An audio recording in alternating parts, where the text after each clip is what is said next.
C'est l'heure d'accueillir Xavier Louis qui anime les plus beaux détours de France, ce réseau qui regroupe les plus belles petites villes de France que l'on peut découvrir et retrouver sur le site plusbeaudétours.com et dans le guide des 100 plus beaux détours réalisés avec Michelin et offert dans les villes labellisées. Alors après l'Ain, le Limousin, le Finistère et la Haute-Garonne, décidément cette semaine Xavier vous nous avez fait voyager, on finit la semaine par un détour dans la Drôme. Bonjour.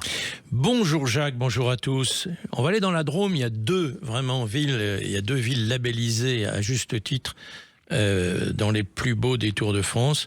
D'abord Nyons, alors c'est dans ce qu'on appelle la Drôme provençale, hein, plus au sud, vous l'avez compris.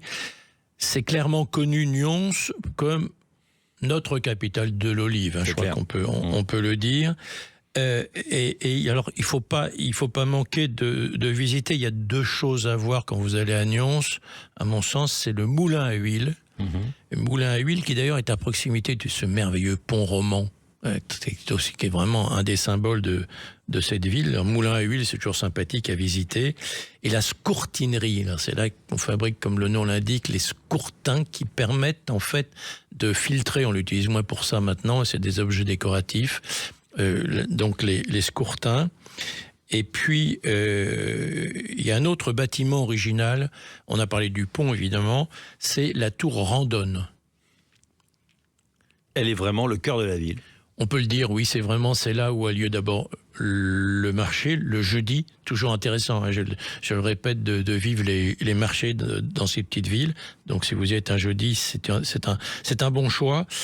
Et puis il faut y aller ce soir, et demain, 15 août, pour participer à Randonne en fête. Hein, c'est parce que il y a plein d'animations, mais parce que Nyons, c'est vraiment une ville qui ne manque ni de charme, ni d'animation. Et vous faites bien de parler des marchés, moi je suis un gros fan des marchés. Vous nous suggérez aussi de passer par Crest. Alors, vous l'avez dit, Crest, non? En fait, alors c'est intéressant parce que C-R-E-S-T, Brest, on dit piéger. Brest qui s'écrit B-R-E-S-T, mais Crest, non, il faut dire Cray. Voilà, donc vous le savez, c'est situé, alors on est plus au nord, c'est au bord de la Drôme, hein, Cray, et c'est à l'est de Valence.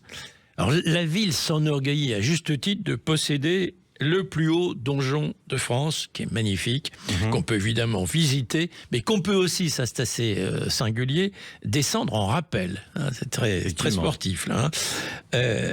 La ville possède aussi le plus long pont de bois en France et fait intelligemment la promotion de sympathiques produits variés comme la défarde, la couve, l'ail noir, le picodon, le miel de lavande et la clairette de Die. La fameuse. C'est juste à côté.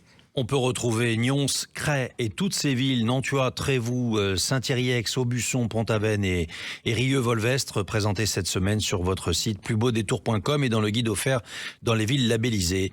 À lundi, Xavier. À lundi.